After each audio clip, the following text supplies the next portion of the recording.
may malupitan tayong pangmalakasang Chuck Taylor. So binili ko lang siya dito brand yung macho nga.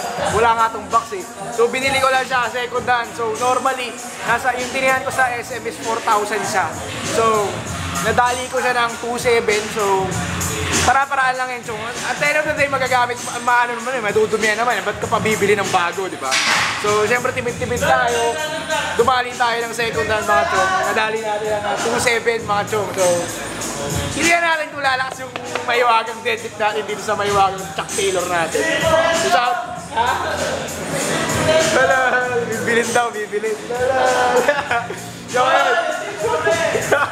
Bibilin daw nila, pero syempre hindi ko pa magbili to. Sana matulo to magpalakas ng deadlift nyo. Medyo may mga scratches na mga chong, pero ox naman. So, piliin natin kung compatible siya sa deadlift mga chong. Let's go!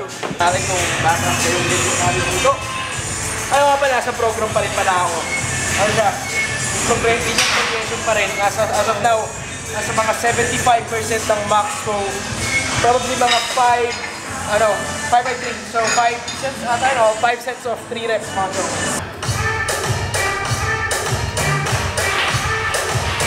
Medyo hindi ako sa may same, kumbaga, nagsuot ng high cut.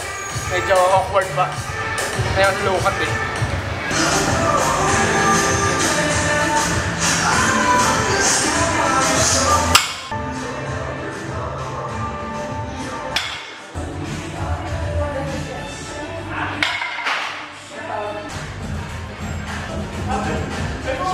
Balik 5 by dito, 5 sets of 3 reps.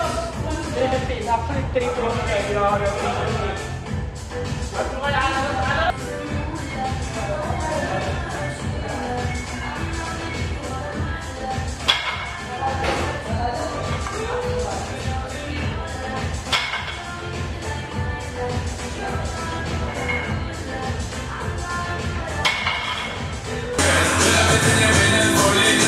Mga dong, medyo naninibago yung sapatos. Kasi siyempre di naman ako sanay mag-high cut eh. Puro low at yung, di ba yung last na Chuck Taylor ko is low cut. So, hindi ako sanay. Hindi naninibago. Pero ox kasi, kumbaga, yung paa po stable. Hindi katulad kapag nag-medyas ako dumudulas minsan. Kaya, solid.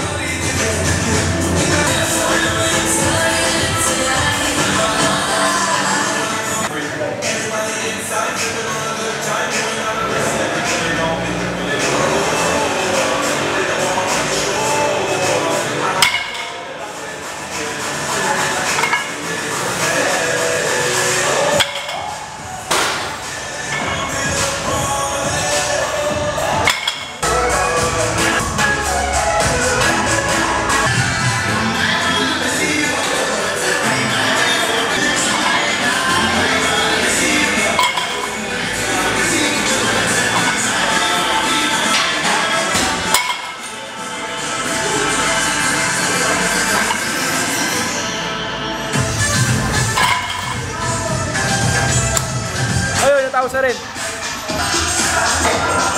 Mali yung pagkain ko kasi 1 hour before 1.5 hour before itong pupunta ko sa gym is kumain ako ng sobrang heavy meal. So nangyari medyo bloated ako ng kaunti. So medyo nahirapan akong iangat. Imbis na lumakas ako, nanghina ako. Kasi usually naman, madali ko lang iangat ng 315 eh. Pero as of now, medyo humina ako dahil nga bloated yun eh. Pagka, di ba, kumain ka, biglang nanghina ka. So, probably I advise you na mga 2 hours before. Pag nag-heavy kayo, mga 2 hours before kayo mag-gym. Pero pag light lang yung kakainin yung mga 1 to 1.5 hours. Pero pag yun ako, pag nangyari sa akin, so, mga 2 hours, i-let nyo muna i-digest yung pagkain sa katawan. Kasi attention, ibig sa lalakas kayo, manghihina kayo. Yun yung nangyari sa akin. So ayun, worth it tong So Chuck Taylor, so shoutout sa binilan ko na ito. Actually, online ko na siya na binili. So, nasa mall, nasa about 4,000 siya mga chong. Pero, binili wala ng 2,700. So, add na lang ako ng transpo. Mga around 2,900 yung nagastos ko. So, imbis na 4,000, di ba? At the end of the day, madudumihan din naman. So, anong pang sense na bumili ka ng brand new? Pero kung mayaman ka, wala akong pakialam, bumili ka ng brand new. Pero tayong mga saktuhan lang mga chong is second hand lang tayo mga chong. So ano siya eh, Chuck Taylor 70s mga chong. Check nyo sa SM, mahal na ito. Siguro, next clip na lang. So, saan ba next clip? Bukas sa magagawin ko. Squats? Bukas squats eh. So, hindi natin kung saan tayo mag-squats bukas or something na di ko alam patungo tong vlog na ito. Wala na akong mai-content eh. Advice kayo. So, ayun nga pala, content ko nga pala yung sinasabi nyo yung mga about sa kanin, about sa supplement. So, soon, i-arrange ko na yung mga script ko dyan. So, talk about tayo dyan mga chong. So, as na muna, dito muna tapos yung clip. So, kita-kita sa next clip kung saan man tayo mapadpad. Last focus na to kasi mapapalitan ka na. So, yung mga chong. So, itong vlog na to is last vlog ko na to sa camera na to mga chong. So, first of all, maraming salamat sa nag-subscribe sa akin.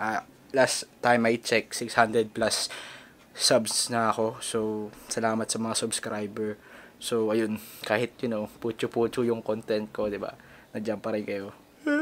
Nagsusubscribe, diba? Salamat sa mga kaibigan ko. Shoutout sa nila. Ano yun? Tutulong sa akin para magbigay ng, content na magbigay silang idea about sa content or something. Maraming salamat. Shoutout sa inyo, Aesthetics Boys. So, shoutout sa inyo. And, ayun, gusto ko lang magpasalamat dahil, syempre, sa pagbili nitong camera kasi, as of now, actually, di niya alam na bibenta ko to. Actually, papalitan ko naman siya. So, mag-a-add lang ako. Mamaya-maya, kain lang ako saglit din, bibenta ko na tong camera na to. So, sold na tong camera. So, next clip na lang siguro na ito, maggagamit muna ako ng cellphone pansamantala. So, and then next vlog, mag-M50 na tayo. Sana maging maayos na yung camera natin na yun. So, nag-expect ako ng mataas sa camera na yun. So, ayun, maraming salamat. So, ano ba? Ayun, salamat sa lahat. Sa subscribers, 600 plus subscribers. Road to 1K mga chong. So, ayun. Dito rin tatapusin yung vlog. Kasi diba, full body workout to. Nung nakaraan tatapusin ko na sana. Pero, yun, nagkataon lang na may bibili na itong camera. Kaya, dito na tatapusin. Pasalamat sa inyo lahat. So, nagsisimula pa lang tayo mga chong. Tuloy-tuloy tayo. This 2019, pangako magbibigay ako ng maraming content sa inyo. Then, ayun, tuloy-tuloy lang tayo. Goal ko this 2019, every week, 3 to 4 videos. So, i-expect nyo sa akin. Gagawin kayo mga chong, wag kayo mag-alala. Sana di ako tama rin sa pag-edit. So, ayun, maraming salamat sa inyo. And dito ko na tatapusin yung vlog na to. Kita-kits sa susunod na vlog mga chong. Peace! Bye-bye camera. EOS M3, my first vlogging camera. Mahal naman kita pero, alam mo yun, minsan, kahit palapit na sa'yo, alam mo yun, kailangan nyo maghiwalay ng paboritong gamit nyo. M3, kita-kits soon. Di na tayo magkikita, mapapalitan ka na. And M3, salamat sa mga contents na binigay ko sa akin M3. Peace!